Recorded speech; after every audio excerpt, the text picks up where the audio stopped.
Hey, I'm on the edge of my seat here, back again with another brand new video, and today I'll be no-damaging all the boss fights in Silent Hill 1. This is footage taken from my full no-damage of the entire Silent Hill 1 game on the PlayStation 1, however, I am playing the digital release of this game on the PS3. This is not emulation, though it might be PS3 emulation, but when I say emulation, I mean doing it yourself and like installing 60 FPS patches and like trying to make it 4K. And not making it 4:3. I will be playing this game in a 4:3 aspect ratio, not 16:9, though I believe the PS3 like digital release does give options to stretch the game out and just make it look not original. Anyways, the main strategy here for Split Head. This boss fight is kind of like a nightmare version of a big lizard that eats people. And the way I tackle it in the beginning, there's two phases. First phase, I shoot it with the pistol behind, and I keep a distance. I keep like a really good distance because if you get way too close to the split head, it'll actually turn around and start chasing you this way instead of the way it's going right now. Once we hit the second phase, you'll know because it'll stop moving. The music will kind of shift a bit. I'm doing a little bit of a strafing strat here. And now I'm going to pull out the shotgun, and your best bets here is, shoot the shotgun at the face. Shoot the shotgun at the face when it opens the mouth for, just more damage. But I don't really follow through with that. And one thing you really need to watch out for is that if you're too close to this creature, like every time it bumps into you, it will deal damage. So that's happened to me a couple times, and like at first I thought the bumping things he does whenever he like bumps his head into you didn't deal damage, but it does.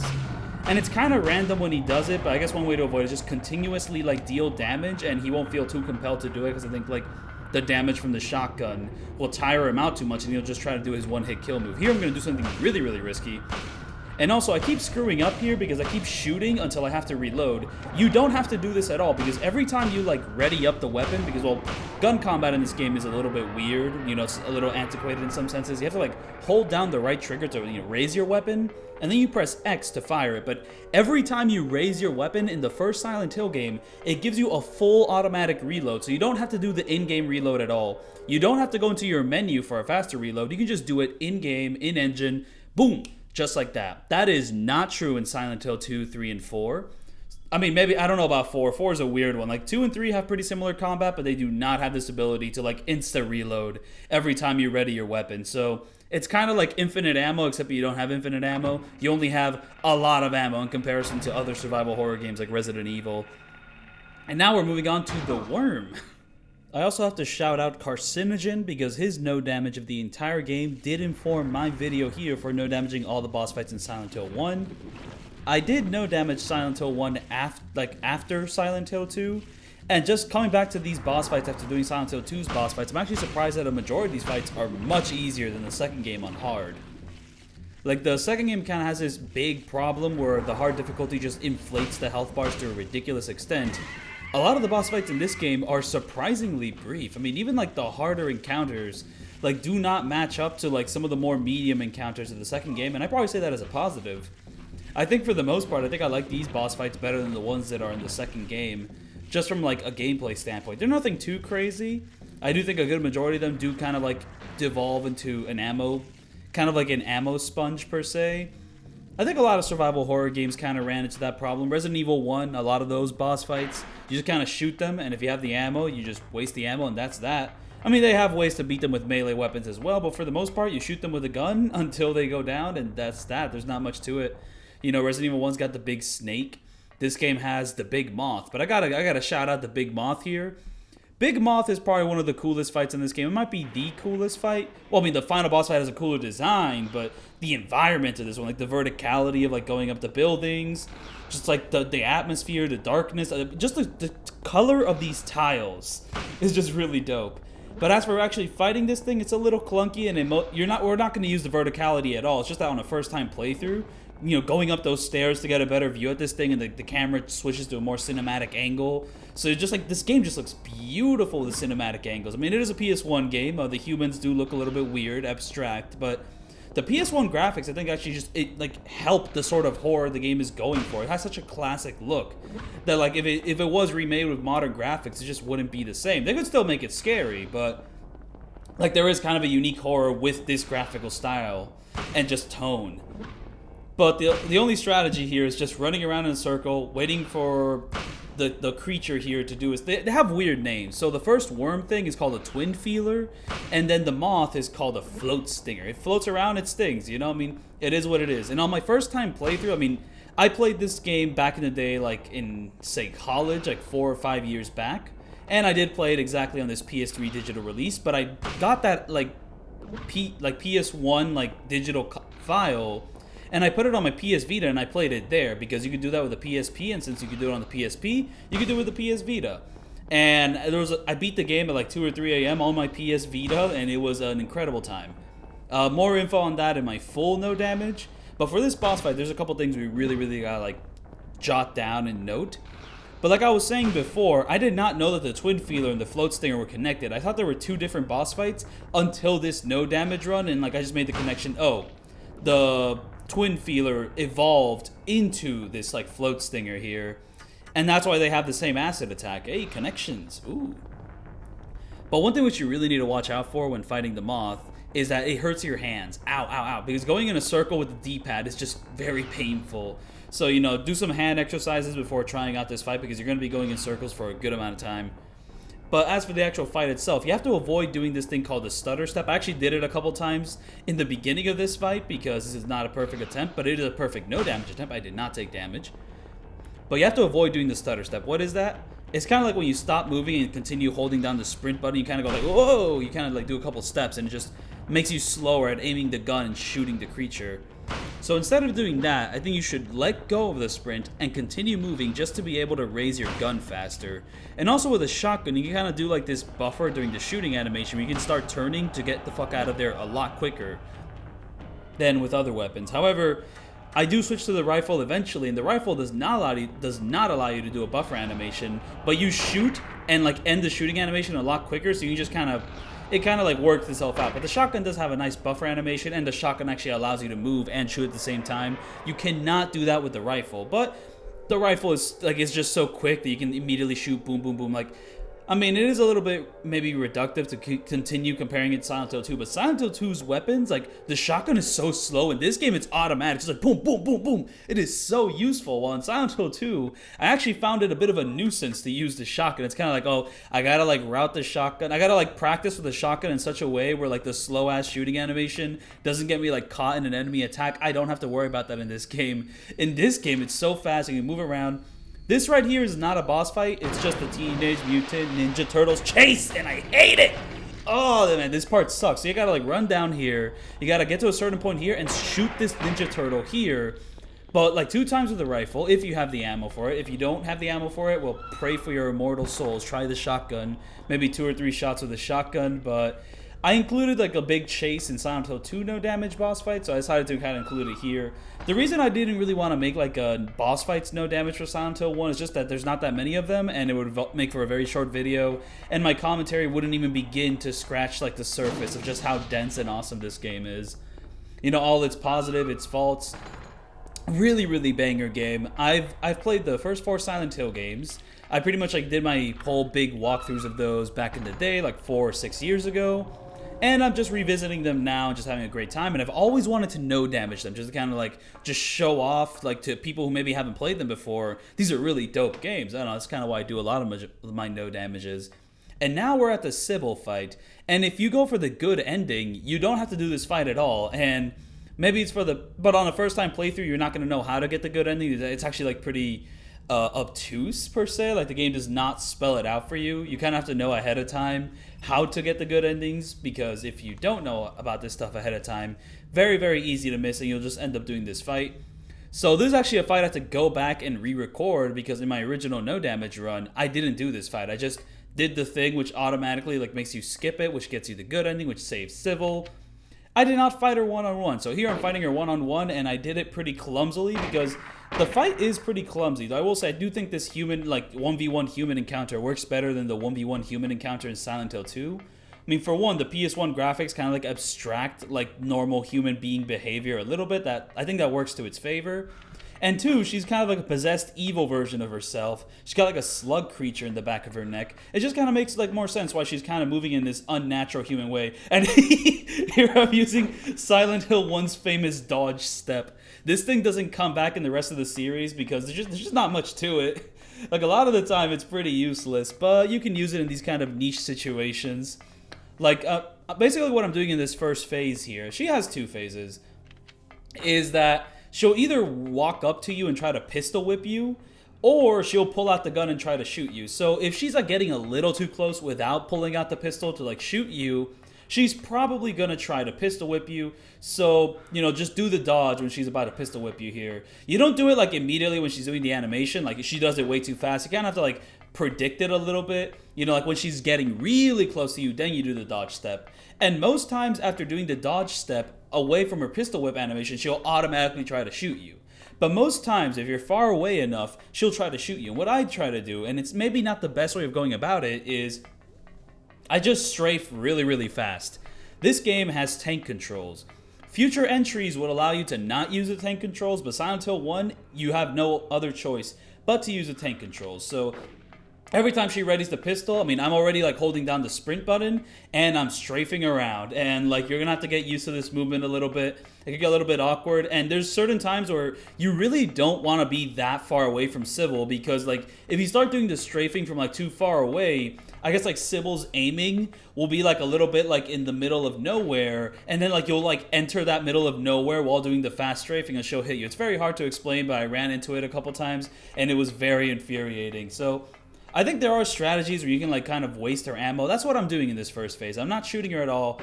I'm trying to like make her waste all the ammo in her gun, because she will run out eventually, and once she runs out, the second phase is her just running towards you. Not running. If she was running, this would be way harder. Just walking towards you, and the fight pretty much becomes a cakewalk where you pretty much shoot her with a pistol.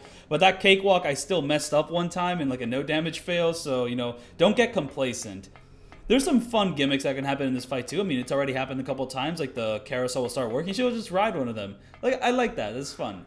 Not too much to this fight beyond that, but it's probably one of the more complicated fights in the game. The fact that, like, you can waste her ammo. You can't really do... Like, stuff like that doesn't really happen with the other fights. And she also has a habit of teleporting every now and then to kind of, like, add to the spookiness. So, like, if you're trying to outrun her, she might accidentally, like, just appear in front of you, and you'll never know. In this second phase, there's also this gimmick, which I probably should have noticed this a lot sooner than I did. But since the carousel will always be moving in the second phase, like, if you're running in the direction where the carousel is, like, moving, like, Harry will just be forced to go there. So let's say you're running away from Cybil, and you're running against, like, the speed of the carousel. Well, every time you turn around to face Cybil, the game's going to put you closer to her. So put yourself in such a position where, like, you can take advantage of this thing's momentum to make Cybil, like, you know, approach towards you slower so you can land more shots. And she takes a decent amount of ammo. I mean, I can't give you an exact count. I'm actually going to, like, switch over to the shotgun eventually, because I did not have enough rifle ammo and shotgun ammo for this. Which, by the way, that's another reason you really want to do, like, a good run of this game instead of a bad ending run, because all this ammo I'm wasting on Cybil here is actually better spent on the final boss fight of the game, because the final boss fight of the game actually takes a good amount of ammo. And I should probably mention this is on hard difficulty, and that actually is very important for the final boss fights, because there's this, like, gimmick you can do where at the final boss fight, if you enter it with 0 ammo, they did not design those fights to be, like, fought with melee weapons. So the game kind of, I don't know what to call it. I'm going to call it, like, a soft lock feature. The game has, like, a soft lock feature where if you enter the fight with no ammo, on easy and normal difficulty, the fight will end after 30 seconds and the game will just, like, consider you, like, a winner. But on hard difficulty, I only found this out when I reached the moment. It takes 5 minutes for the fight to end. Now, we're not even at the fight, but I'm just saying it takes 5 minutes for the fight to actually end on hard difficulty, and it is actually easier to shoot the boss fight with, like, your rifle ammo, because if you're trying to, like, make the game time itself out and just give you the win without shooting the boss fight, or if you're trying to shoot the boss fight, you're still going to be doing the same strategy of running in a perfect circle over and over again. And Silent Hill 2 had a similar thing, but it was much easier in Silent Hill 2. Well, for one, you have, like, the 2D movement that kind of makes the circle movements easier. You don't have the tank controls. And 2, the arena in Silent Hill 1 is just, like, less geared towards running in a perfect circle. Silent Hill 2's arena is just a lot easier to do it. And also, when you get the bad ending here, like, you miss out on a very important cutscene that gives you more info on his daughter and Cheryl. And now we're at the final boss. And I forgot that there's 2 different final bosses, depending on if you get the bad ending or the good ending. And I had to go back and kind of, like, replay a decent chunk of the game to get to the bad ending boss, because in my original no damage video, I reached only the good ending. So this video's entire length is 26 minutes, and if I didn't include these really long conclusion cutscenes, it would be a lot shorter than that. And like 26 minutes still feels like too short of a time for my typical commentary video, but 26 minutes is still a decent chunk of time. I'm just too used to making like hour-long or 3-hour-long videos, give or take. So yeah, this final conclusion, we get the bomb, the bombshell that Cheryl had to combine back with Alessa, and now Cheryl is gone. And that's an aspect of the story which I really like in Silent Hill 1 because it makes for a very bittersweet ending. Well, no, not the bad ending. The bad ending's depressing as all hell. And this is actually my first time seeing the bad plus ending because back in the day when I was playing this on my PS Vita, the first ending I got was the bad ending. And then I did a replay of the game and I looked up what I had to do to get the good plus ending, and I just did not know how I would have figured that out on my own. I did a fresh playthrough of this game like pretty recently on my channel, and I just tried like test it to see if I could do the one side quest I really needed to do to get the good plus ending, and it was decent enough to figure it out. Though the thing about the bottle and collecting the red juice in the hospital, not sure if I would have picked that up instinctively unless I knew about it beforehand. Maybe like some of the memos might have given me clues, but just like the application of the memos to do that specific thing, I just don't see future games in like this series doing stuff like that aside from like optional endings. Like there's the optional like ritual ending in Silent Hill 2 where you have to like go collect some weird books, the dog ending, the UFO ending, like stuff like that. They give side quests to, and that's only on New Game Plus. But this game, like some of the major facets for like getting certain endings revolves around that very specific side quest, which involves saving two very specific people. But yeah, no, the bad ending, you get like this weird cinematic where it's like, oh, Harry crashed his car and it was all a dream. But I feel like that's more of a punch in the face to the player. No, that's not the right way to describe it, but it does kind of feel a bit like a joke ending. Like this isn't the real ending. Like go back, replay the game, and get the ending which actually makes like canonical sense. So once you go back and replay the game to get the ending that makes canonical sense, well, boom, everything kind of fits into place more. We get an actual ending theme. One thing about the bad ending is that the credits are like completely silent. But when you get the good ending, there's like an actual music accompanying the finale of the game, and it just feels more conclusive. But the bad plus ending, basically you get the bad plus ending if you save the Cybil, but you don't save Kaufman. Or you don't make Kaufman get his special red juice. I did not know that like specific ending did not have a pre-rendered like cutscene. When I say pre-rendered cutscenes, there's these cutscenes that are like super well animated, like CGI, like FMVs. The bad ending has one. The bad plus ending does not have one. The game ends in like with the in-engine like graphics with Cybil, I guess, like picking Harry up by his like shoulders and like trying to comfort him. Now the good ending and the good plus ending have their separate like pre-rendered FMVs. And the FMVs in this game just look really good for the time, and they hold up decently well, but they are still a little bit strange. I guess maybe some of the movements are a little weird. Not sure whether to blame that on the frame rate or something else. One thing which I don't like is just the way this final confrontation is framed. It might just be limitations of the PS1, where it just isn't as cinematically as like satisfying as say the second game or the third game onwards. I mean, it is their first time trying it, honestly. Like, the first time trying it, there's still a fantastic atmosphere, fantastic score, but like sometimes like these models just aren't expressive enough, and like their body language doesn't like communicate enough about them in the same way that the future entries do. They kind of just stand around in like kind of similar positions.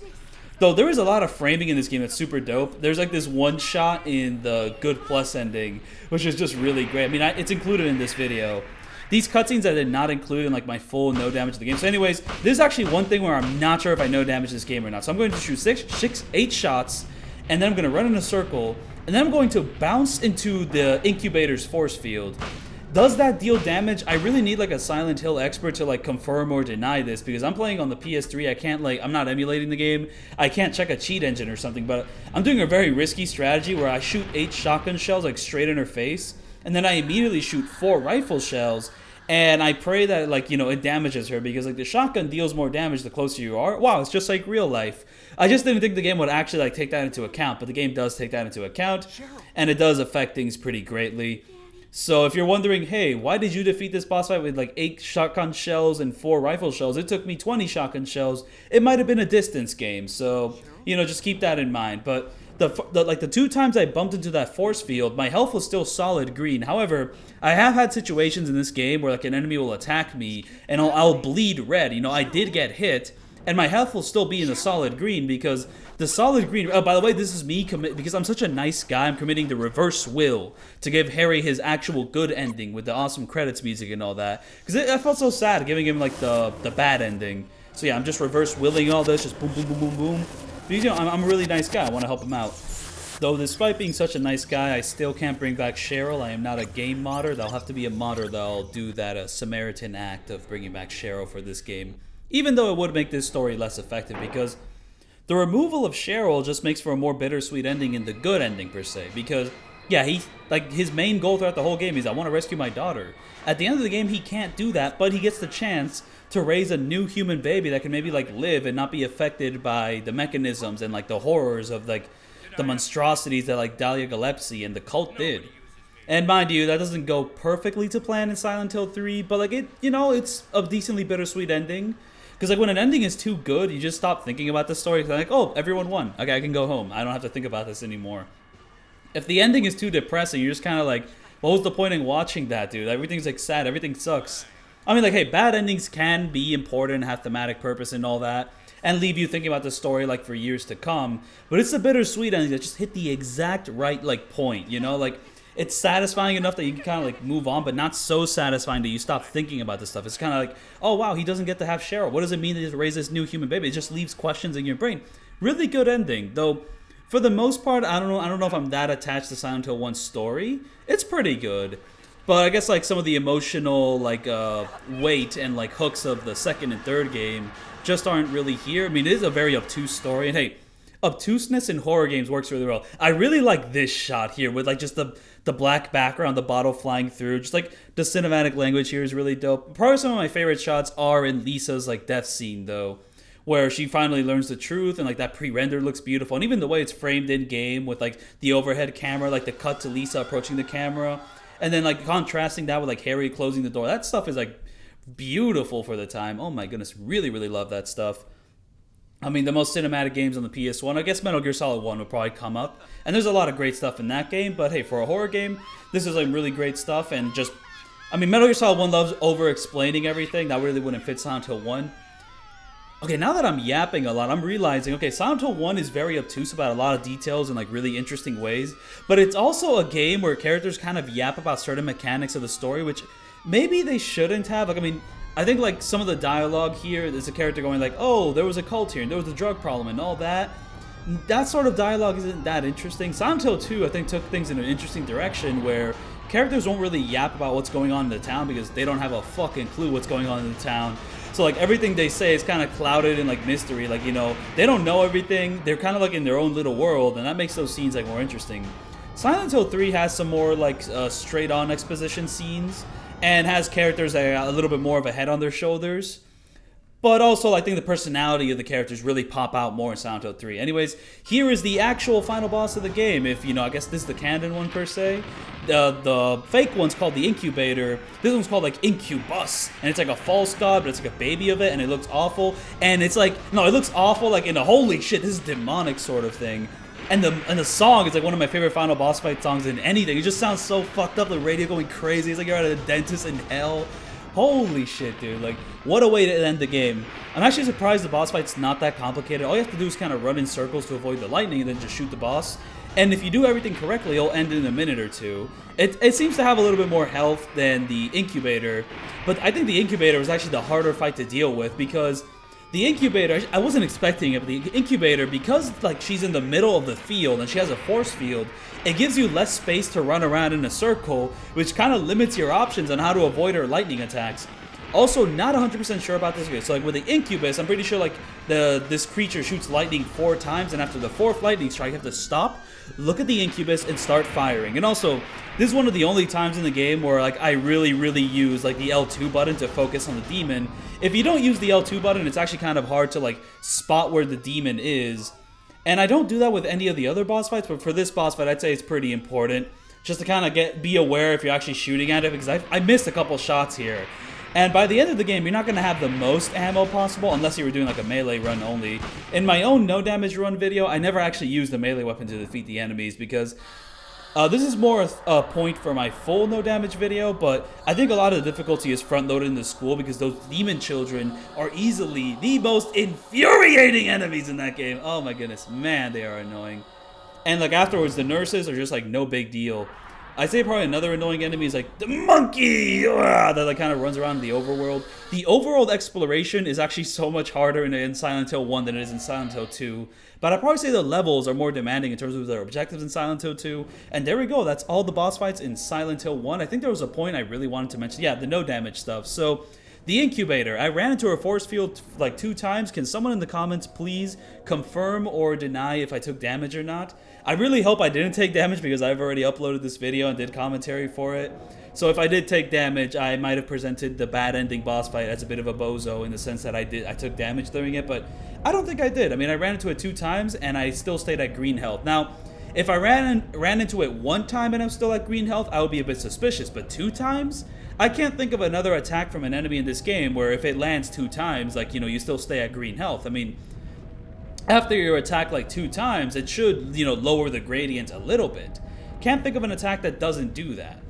But yeah, no, that is Silent Hill 1. We are done. I'm not going to let the entire credits play out in this video, but I do let the entire credits play out in my full Silent Hill 1 no damage, so be sure to check that out. So yeah, boss fights, I wouldn't say it's a strong point of this game, but there's some pretty neat encounters, and like some very awesome designs and atmosphere.